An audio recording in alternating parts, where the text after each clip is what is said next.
Good morning, Maddie and Eli. Daddy here, coming to you live from my bedroom. And today, in a very special vlog, I thought I would share it with a friend who is one of my isolation buddies. So may I introduce to you Georgia. It's a Georgia, leopard tortoise. Terribly sweet-natured. Look, doesn't even pull her head in when I stroke. Very sweet. Obviously, her markings are leopardy. That explains the name. She is my youngest, my third and thus youngest tortoise. I think you're about 11 now. Incredibly sweet-natured, like I said, and is probably a boy. You can't sex them till they're a little bit older, but I think behaviour-wise, oh, what are you doing? I think it's a boy, but I'm not going to change the name because I love the name. You're looking right at me. And her namesake is the American actress Georgia Fox. I should say it's spelled Georja, not Georgia with a G, as in like the American state of Georgia. And her namesake is the American actress Georgia Fox, who starred as Sarah Seidel in, I think, the original CSI. And I vaguely met her, I met her vaguely, I should say, at an award ceremony, because my friend Anna plays Lindsay Monroe on the New York version, and she came over to London, she'd stay with me. Anyway, when I went over there, she took me along as a friend to an award show.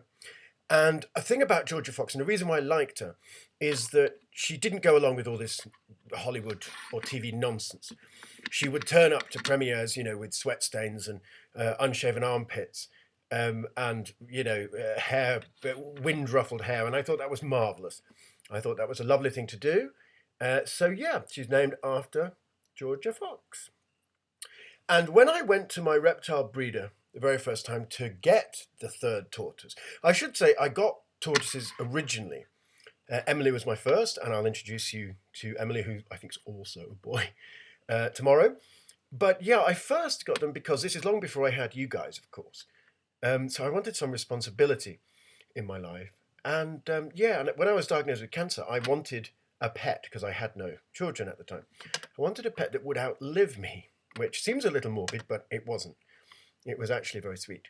And so I got these guys, and she was my third, and she's lived in Stratford, Notting Hill, Kilburn, obviously with you when you were very, very small, here with me in Highgate. Where else have you lived?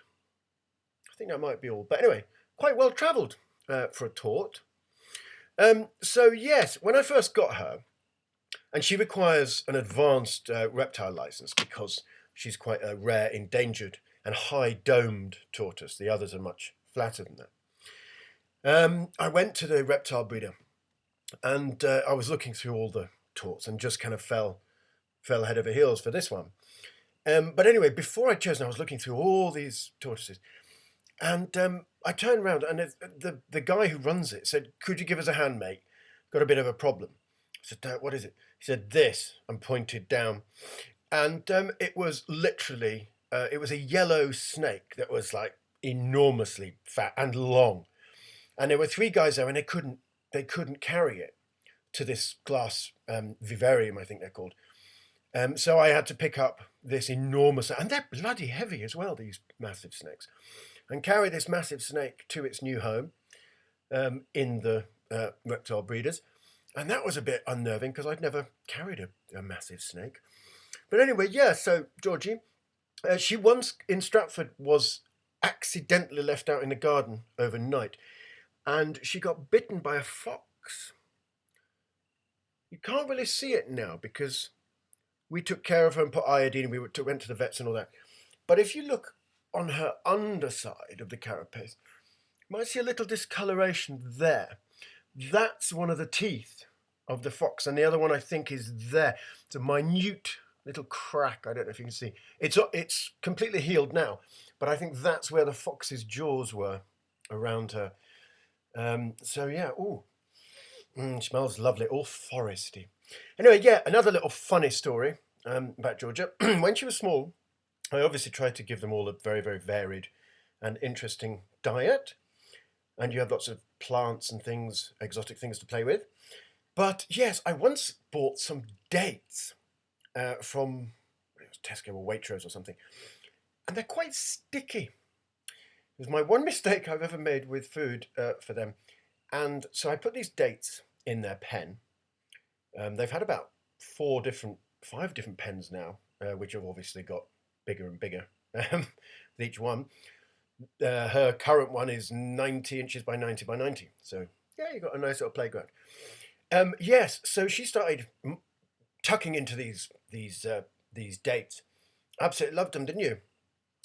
The only problem was, after about 10 minutes, I heard they don't make much noise, but occasionally they make a bit of noise. Sometimes in their sleep they kind of cry out.